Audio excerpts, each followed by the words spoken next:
Friends, बात करूंगी आज मैं बेकिंग सोडा के बारे में कि किस तरह से इसके उपयोग से हम गार्डनिंग की कई समस्याओं को ख़त्म कर सकते हैं और अपने प्लांट को हरा भरा स्वस्थ बना सकते हैं। क्योंकि ये बेकिंग सोडा एक बहुत ही अच्छा इंसेक्टिसाइड और फंगिसाइड का काम करता है। और आप जानते ही होंगे कि हमारे प्लांट में अक्सर कीड़े अटैक करते रहते हैं या फिर फंगस की समस्या क्रिएट हो जाती है। तो इसके उपयोग से हम प्लांट को स्वस्थ और हरा भरा रख सकते हैं।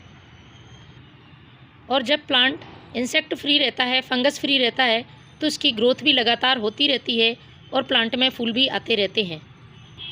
तो बने रहिए मेरे वीडियो में, देखिए आपको कि किस तरह से इसका सॉल्यूशन तैयार करना है, इसमें और कौन सी चीज़ें मिलानी हैं जिससे एक पावरफुल कीटनाशक और फंगिसाइड की तरह काम करेगा और प्लांट पर तुरंत असर दिखाएगा। साथ ही इसको उपयोग करने के साथ साथ इसमें बरतने वाली सावधानियां भी मैं आपको बताऊंगी कि कौन कौन सी सावधानियां आपको इसमें ध्यान रखनी है। हमारे पौधे कोई सा भी मौसम हो, चाहे सर्दी गर्मी बारिश हो, सभी में प्लांट में बदलते मौसम में इंसेक्ट अटैक बहुत ज़्यादा होता है। गुलाब पर पत्तियों पर ब्लैक स्पॉट आ जाते हैं या फिर फंगस की समस्या क्रिएट हो जाती है। तो इन सब को दूर करने के लिए हम बेकिंग सोडा का यूज़ कर सकते हैं। गुड़हल में लगने वाले मिलीबग भी बहुत ही बड़ी समस्या है जो कि प्लांट को ख़राब कर देते हैं। तो आप कुछ घरेलू आसान उपाय से इन कीड़ों से निजात पा सकते हैं।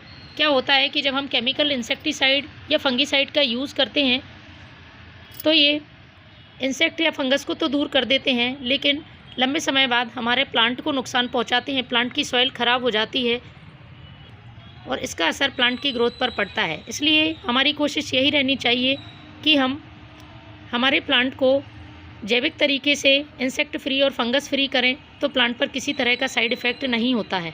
तो आज मैं अपने प्लांट्स पर इस बेकिंग सोडा का स्प्रे करूंगी, क्योंकि महीने में एक बार आप इसका स्प्रे करते हैं तो प्लांट में किसी तरह का इंसेक्ट नहीं लगेगा। आप देख रहे होंगे मेरे ये गुलदाउदी प्लांट में, जो कि बहुत सारे लोगों को परेशानी होती है, काले कीड़े अटैक कर देते हैं और वो दूर नहीं होते हैं, लेकिन मेरे प्लांट में कभी इस तरह की समस्या नहीं आती है। प्लांट बहुत अच्छी फ्लोरिंग करते हैं और इनकी ग्रोथ भी लगातार होती रहती है। इसी तरह से रोज़ प्लांट में भी फंगस की समस्या होती है, पत्तियां पीली काली पड़ जाती हैं। तो यदि आपके रोज़ प्लांट में भी इस तरह की समस्या है तो आप उस पर भी बेकिंग सोडा का स्प्रे कर सकते हैं। ये देखिए, छोटे से छोटे पॉलीथीन बैग में भी इतनी अच्छी मात्रा में फ्लावर्स आ रहे हैं, क्योंकि हमारा ध्यान अक्सर अपने प्लांट की ग्रोथ और फूल लाने में फर्टिलाइज़र की तरफ रहता है और हम तरह तरह के फर्टिलाइज़र प्लांट्स में यूज़ करते रहते हैं।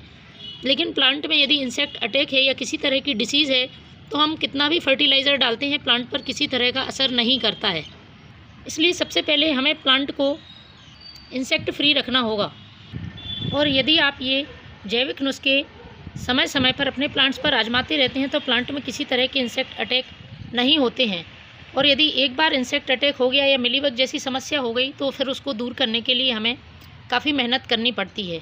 इसलिए इस बात का आप ध्यान रखें कि फर्टिलाइज़र के साथ साथ प्लांट पर कुछ इस तरह के घरेलू उपाय अपनाते रहें जिससे कि प्लांट में इंसेक्ट ना लगें। तो चलिए शुरू करते हैं किस तरह से इसे बनाना है और किस तरह से प्लांट पर यूज़ करना है। क्योंकि बेकिंग सोडा का यूज़ करते समय हमें कुछ सावधानियों का ध्यान रखना होगा। सबसे बड़ी सावधानी है इसकी मात्रा। इसकी हमें ज़्यादा क्वांटिटी यूज़ नहीं करनी है। जितनी क्वांटिटी मैं बताऊंगी आपको उसी क्वांटिटी में ये स्प्रे तैयार करना है। दूसरा, इसे बार बार जल्दी जल्दी रिपीट नहीं करना है। यदि आपके प्लांट में बहुत ज़्यादा इंसेक्ट हैं तो आप 15 दिन में एक बार रिपीट करें, और यदि इंसेक्ट नहीं है तो महीने में एक बार ही डालें इसको।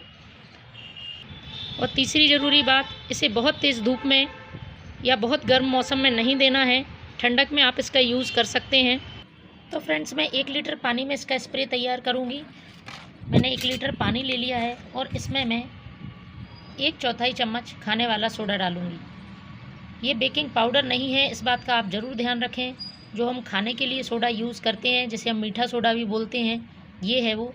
और 1/4 चम्मच सोडा ही आपको यूज़ करना है इस 1 लीटर पानी में। दूसरी जो ज़रूरी चीज़ है वो है नीम ऑयल। नीम ऑयल हम वैसे भी प्लांट पर यूज़ करते हैं, बहुत अच्छा इंसेक्टिसाइड की तरह काम करता है। तो इसमें आपको 4 से 5 बूंदें नीम ऑयल की मिला लेनी है। इसके बाद तीसरी चीज़ है वो है ये डिश वॉश। आपको डिश वॉश की 5 से 6 बूंदें इसमें डालनी है। ये प्लांट में किसी तरह के इंसेक्ट लगे होते हैं तो उनको हटाने में मदद करता है। इसके साथ ही मिलीबग को भी हटाने में यूज़फुल है। इन तीनों चीज़ों को अच्छी तरह से आपको मिक्स कर लेना है और इसको हमें स्प्रे पंप में भरना है। स्प्रे पंप में भर के हमें अपने सभी प्लांट्स पर इसका स्प्रे कर देना है। तो फ्रेंड्स, आप भी यदि अपने प्लांट को हरा भरा स्वस्थ रखना चाहते हैं तो इस तरह से बेकिंग सोडा का यूज़ करें। प्लांट बहुत ही हेल्दी हरे भरे रहेंगे। Thank you.